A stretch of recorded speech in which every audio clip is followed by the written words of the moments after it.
Hey, what's up? There's some vuvuzelas playing right now. Don't know if you can hear it.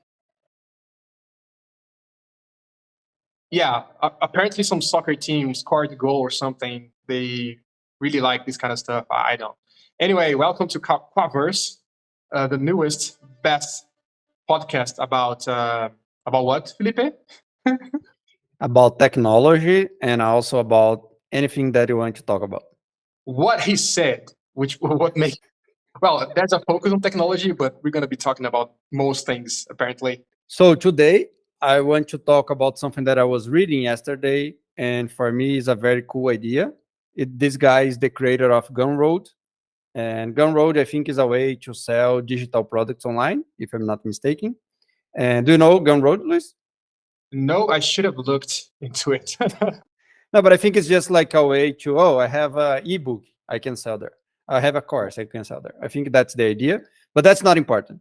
So what is important that this guy wrote how stock options, or actually I think he's calling equity. I don't know if it's not the same in this case, but I think the cool idea is that even with not full-time employees, that's what he is doing at his company, he's providing equity for people.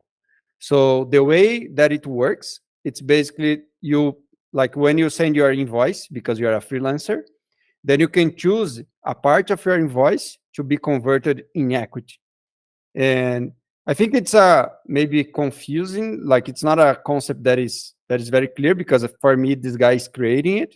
I don't know if that was already used in other companies, but I think that's very cool because, for example, in Quab we have this idea of stock options, but it's not that easy to explain, and it's also not easy to exchange. Like, okay, I want to make less money because I want to bet on the future of Quab. So I think that opens a lot of opportunities, and that's one topic that I would like to hear what Luis thinks about, like a different way to give you equity to people. And maybe can you explain what equity means, Luis? Yep.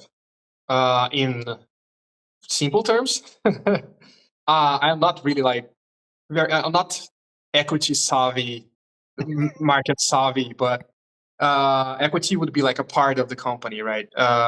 So if you have shares, equity is like a part of the shares, and you have several possibilities of equity, like options. So with options, you have the option to buy it or not. You can have the actual share, and that's like already yours. So you have part of the company and all that. And actually, really liked the way they're doing it. I think it sounds better to me than the other ways I've heard about it, because it really gives the person options, like they want to buy now. We're gonna talk about more about this more. Gonna talk more in depth about this idea. But yeah, in principle, I like it, like better than the other ones I've heard. Yeah, and this guy is not stopping there. Like another thing that this guy is doing, like on Gunroad, that they also pay profits for the investors. So instead of the investors waiting for some final exit like 10 years in the future, they can already receive profits like every year. And also, I think that should be applied to people that have equity, right? Because they are some kind of investors. Yeah. So I think there are two different topics, but in the end, like you are going to exchange part of your invoice payment, because it's not a salary, because you're not a full-time employee, but part of your payment for a future payment, but it's not a future payment like 10 years in the future. Maybe in the end of the year, the company has a lot of profits, and then you can get a piece of this profit because you made this exchange from your salary. Maybe that's Yeah, too confusing because it's a new concept, I think. I think we should try to explain this from scratch. Like the idea is, an employee is hired and they're paid by their work, but anytime they're paid, they have the option to trade a bit of the salary, a bit of the invoice for options. For actually, they can already buy part of the company and receive a less salary. This means they are instantly co-owners or of the company. This means they will receive dividends when the company has profit. And usually, like the other way I've seen it is you receive some options, but you have some vesting time, and you only be able to buy those options after 1, 2, 3 years, and it's gradual. You don't get access to 100% of it right away.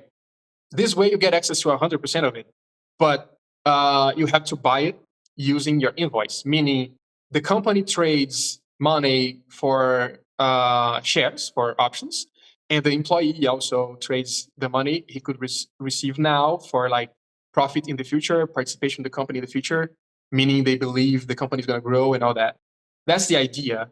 And from my point of view, this increases the participation of the employee in the company, and that's something people are trying to do to retain employees, right, in their company, and also to increase motivation for the employee. Because if you really only receive salary, the same salary, no matter what you do, you don't have any motivation to work harder. Because, like, if you work It's harder, the same, right? yeah, you want to optimize the value you get for the money. So you want to work less and receive the same salary. That's the idea. Yeah, and I think that's the important part about this. Like why I'm bringing this topic here is because it's different. Because if you like, okay, I just have a salary and then I have a salary plus something else, or I have a salary less something else. So it makes no sense because why I would give up of money? But then let's talk about how it usually works. That what Luis said, and also specifically about the time that we are living today. Like we are in the end of 2023. So the last 2 years, because of the pandemic and a lot of different factors, we have like a recession, like in the startup world. So a lot of companies, they are valued like, okay, my company is worth like 10 billion. So if you have like 1% of 10 billion, if you have stock options, for example, you are like a millionaire. You have a lot of money, but that's not real money. You don't have liquidity. Like you are not able to sell the money until some event happen in the future, like an IPO, or the company is merged or is acquired or whatever. So that's not real money. It's just the value of the company. So that's why I think this idea plus the dividends every year, it's a very good combination. Because let's suppose now a real case, not a real case, like an example. I have like, let's simplify, and just 100 shares. Usually companies have like 5 million shares, but let's put 100 shares. And then let's suppose I'm very important in this company. So if I gave up like 1 year of my salary, I can have one part of these 100 shares.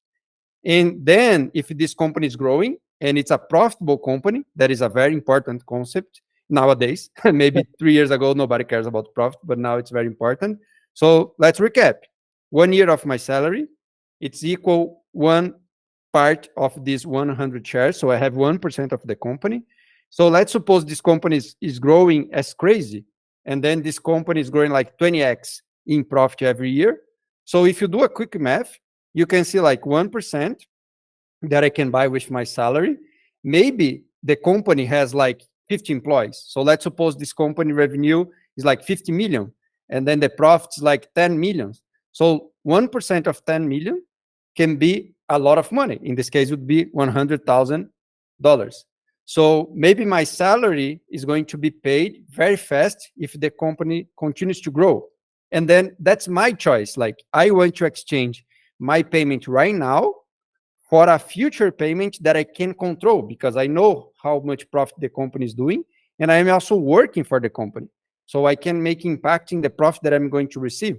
So like that's a very complicated way to explain, like you are the owner of the company now. Yeah. So you decide if you're going to withdraw the profits immediately as a salary, or if you want to wait more to withdraw the profits later.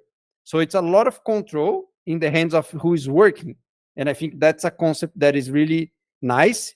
And it's very different from the other concept that is, okay, I'm going to wait for the leadership of this company, maybe 5 years from now, to decide to make an IPO. And then maybe I will still be here, and then maybe I will make the money from a part of this IPO. So I don't have any control. I'm just waiting to see what others are going to decide for me and for the company. Yeah, this way you can. I mean, it really just increase participation, but I wonder, like, how inclusive this gonna be. not all employees can buy as many shares as they can. There are only so many shares. I mean, the shares can have an arbitrary number, but there's only so many companies to be sold. So it's really more important to think about percentage. So the idea of having 100 shares, as you talked, is good for that. Because if you have 10,000 shares, this means nothing alone. What it actually means is how uh, what's the percentage these shares represent over the total, and that's the important part. And like ideally for me, every employee could have the right to part of the company profit in this way. Like if you want to increase participation and increase motivation for the worker to make the company work more, work like in function more.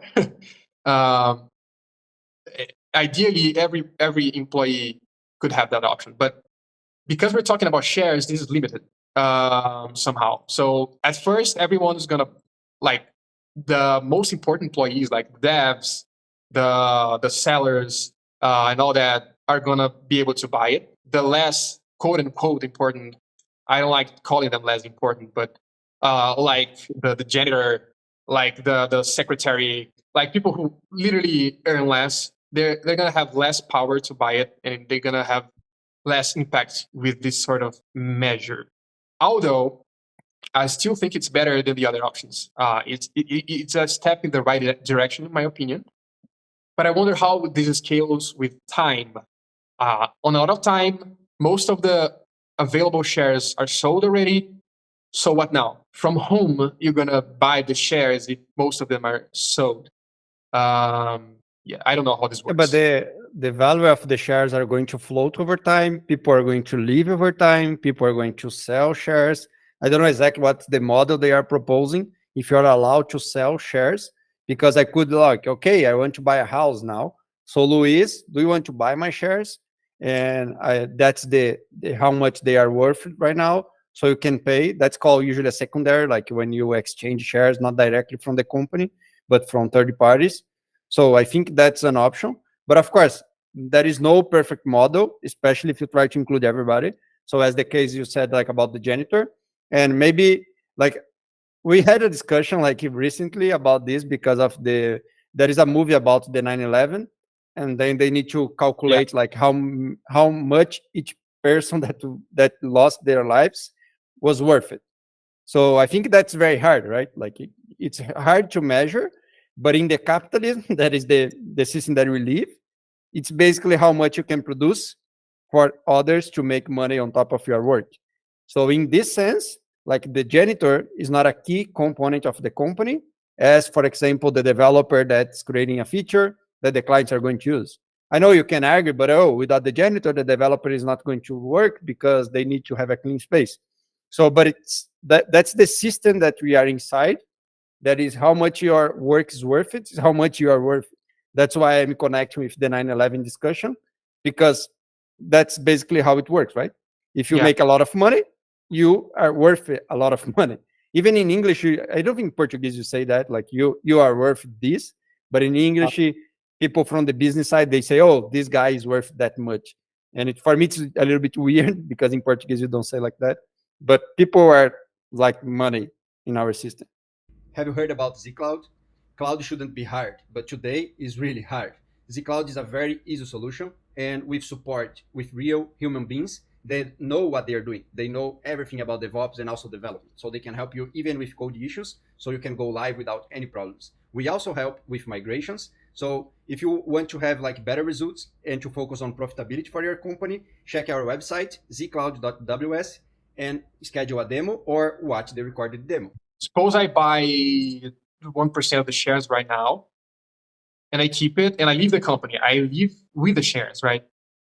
In this case, this guy is doing something that's also different. That you have even 10 years to actually buy the shares.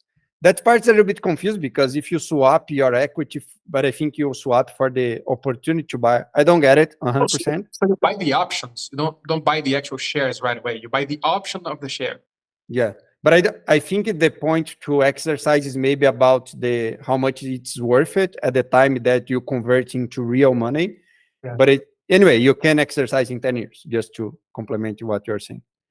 But you can exercise right away too, right? Yeah. Okay, so this is going to cost a little more, but you can do that. Okay, so you leave the company with 1%, you vest it, whatever. You're not working in the company anymore. You're not contributing to the company anymore, but you have rights to some dividends. So this idea, it tries to make the logic of the owner to be easily accessible to more workers. So that's the idea, right? What I would like to see, and that's me trying to like think of an even better way, would be to make the idea of the worker works more for the owners. So worker will not. Can you repeat what you said? So this idea makes the logic of the owner. No, yeah, more, that part, more yes, but accessible. the part of the worker, what you said? Yeah, the logic of the worker works for everyone in the way that leaving the company and still profiting from it not being that possible or being disadvantaged somehow. So if I join a company early on, I make a lot of difference. I understand that like what you did is very, very important. This company is working right now. It's has a lot of profit, but you can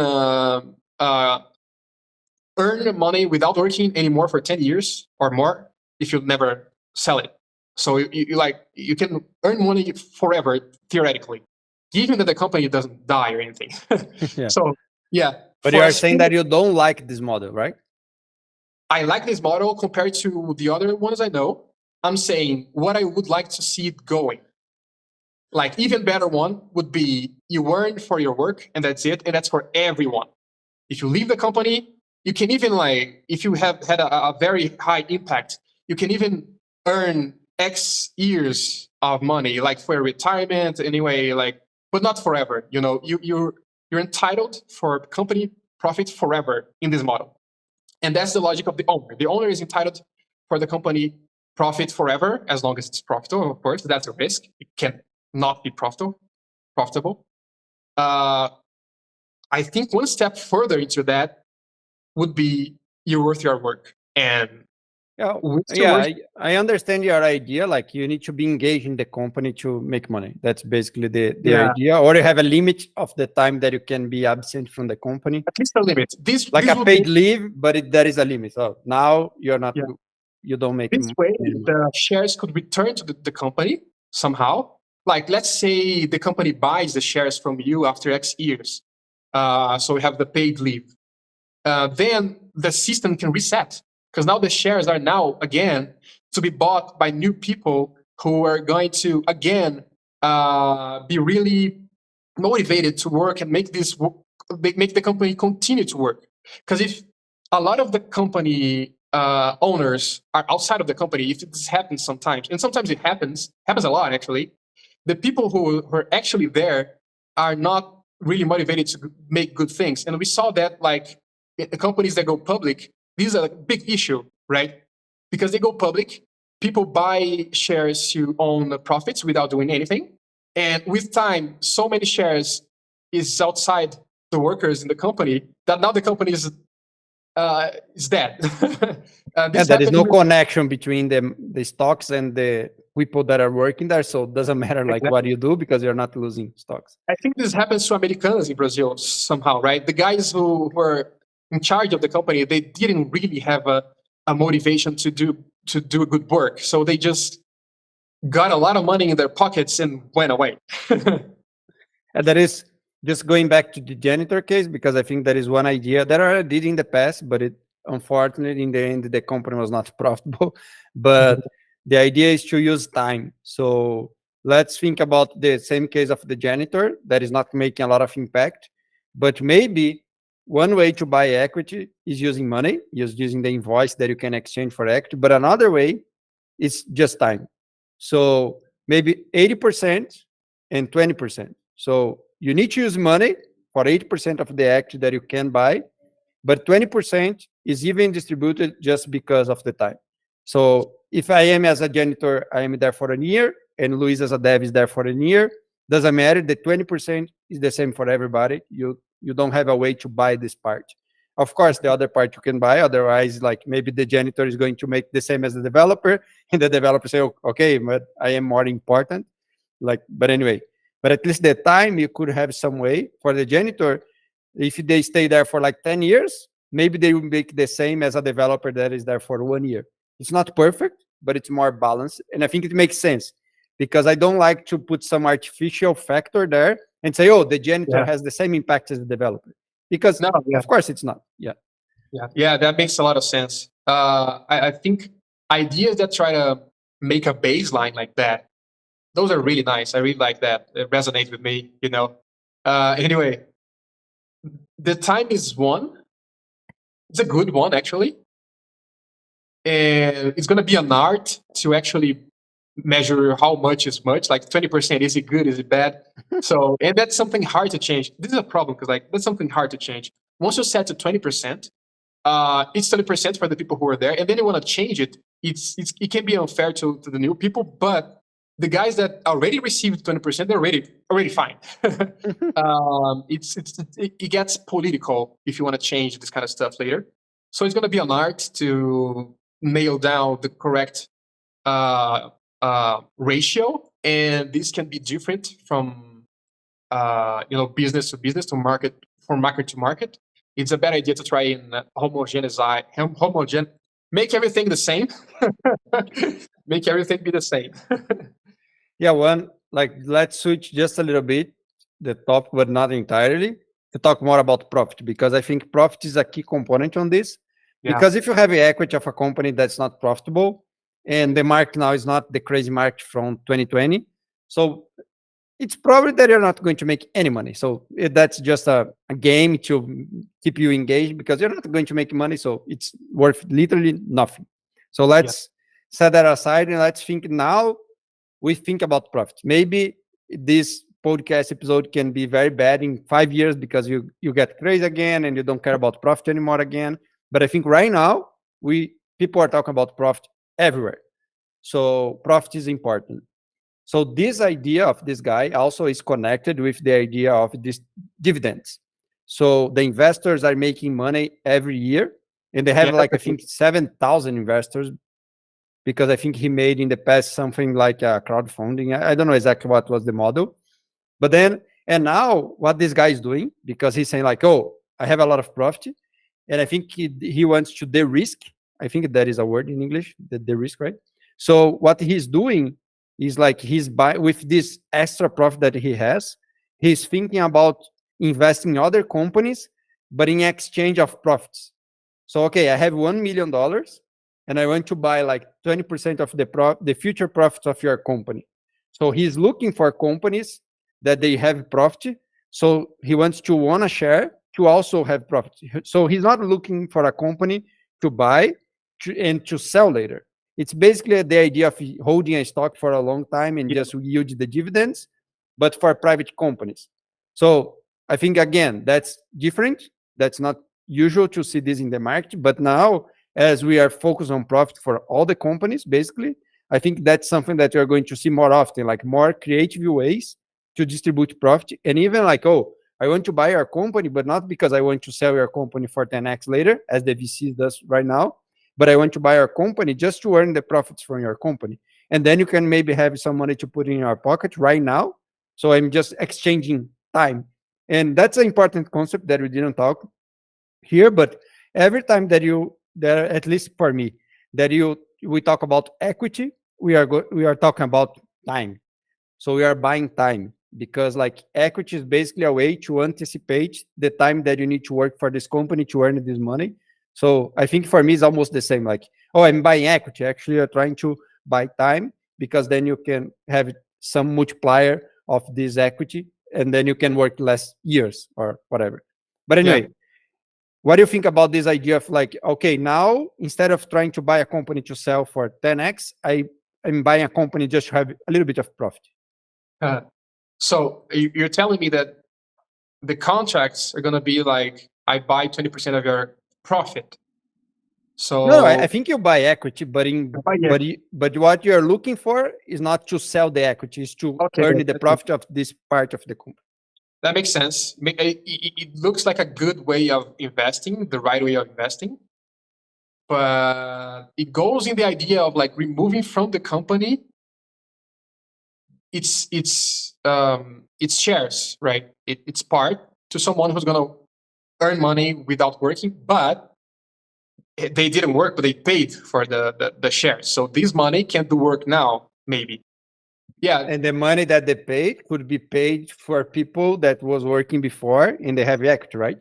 yeah, So it's usually the way that the founders, even without selling the whole company, they can put a little bit of money on the personal account so they could have some freedom if something goes wrong with the company. So they sell the future profit for something that they can put in their pocket right now. right So now, the yeah. money is not working, but the money is going to the pocket of people that So were kind working of before. lending, right? But different from It's lending. not it's not lending because if the company fails, you don't need to return, but it's lending the way that you're going to pay in terms of profit in the future. It's also different from lending in the way that if the company is profitable forever, you earn 20% forever. And that's something I don't like, actually. And thinking about we're talking about making the worker logic for everyone. There's a problem there because all I said assumes the company is always going to have profit, and there's also debt. There's also when the company doesn't work, and the same way as the profit should, I think the profit should represent the contribution of everyone. If the company goes into debt, company needs help, needs to be saved. This should go to everyone as well. So reducing salary, for example, is something unthinkable for most workers right now because they don't feel part of the company. But if the company, this is an illusion. They're not being part of the company is an illusion because if the company goes bad, they're gonna have to lay off and they're gonna be laid off. So they are part of the company, even though they hide behind the payment of a fixed salary, right? So if the workers are more engaged and more part of what's being built, reducing the salary is not unthinkable. It's something expected because if the company needs more money right now, they really can't pay everyone. A lot of people might prefer to do a temporary reduction of 10, 20, 30%. I've seen that already in small companies. I forgot the name of the lady who owns a company and does that. There's a car passing with sound. They're selling eggs. You don't know because you don't speak Portuguese. Can you hear? All right, so couldn't hear it. I didn't have to explain it, but I did it anyway. So let me continue. Um, so reducing the salary is not unthinkable. It might be better than laying off 30% of your workforce. It's actually better if you reduce 30% of the salary if the people you're reducing are okay with it, because if the company profits in the future, they're going to win. Also, they're not going to have to look for another job. Also, you're not going to lose workers and worker time. So you're going to have the same amount of theoretical throughput, theoretical delivery of workers, spending less. And you have Yeah, more but possibility of recovering, right? yeah, but you are considering that people, especially during the excess of capital, they are not overhired. So what I Over see, time, yeah, yeah. most of the companies they are laying off, most, and I'm not saying all, but they are not reducing the throughput You know, because they didn't need that many people working I there was in the first. thinking, I was thinking in the profit era. So in the profit, because Okay, okay. Let's talk about profit area because then if the companies are making profit, so they probably have just whatever they need, otherwise they're going to lose money. yeah. But if something goes bad in the market, because like it's not only the company and the people in the company that makes the difference. There are tides, wave, weather. So sometimes the weather blows against your company, but that blow could be temporary, could be, for example, competition, right? You want to win competition. Maybe a big company wants to take you down, and you have to be more resilient to that. It's hard, but anyway. So I'm talking from the profit era because the infinite money era is gone, and I really don't think it should come back again. And I think it's the base of our discussion. Profit era is the new era. Yeah, but in the end, I think in any case, what's more important for a company is like how willing people are to like work hard, and also how capable the leadership is of making good decisions. Because even if like you can do a layoff that people understand, and that people, even the affected ones, can agree, say, okay, I understand that my role is no longer needed here, so I agree with this decision, even it's affecting me in a bad way. And there are other cases that you can see clear, like the leadership is really incompetent, and then you say, okay, they should not have done that, but they are incompetent to understand the like the economics or whatever. So I think the even if you change the model, a bad leadership is going to result to bad results anyway. Like even if it like, oh, it's profit, it's like where equity that you can earn with your Yeah. invoice, like all these great ideas that you discuss here. Like if the leadership is bad, they're going to do bad things. And I think that's usually, in my opinion, what's leading to like these layoffs that are causing a lot of repercussions, or a lot of people that are not happy because they don't understand. Maybe the decision is good, but one of the roles of the leader is to be a clear communicator. So it Yeah. should be clear for everybody, even the affected ones, why this is happening.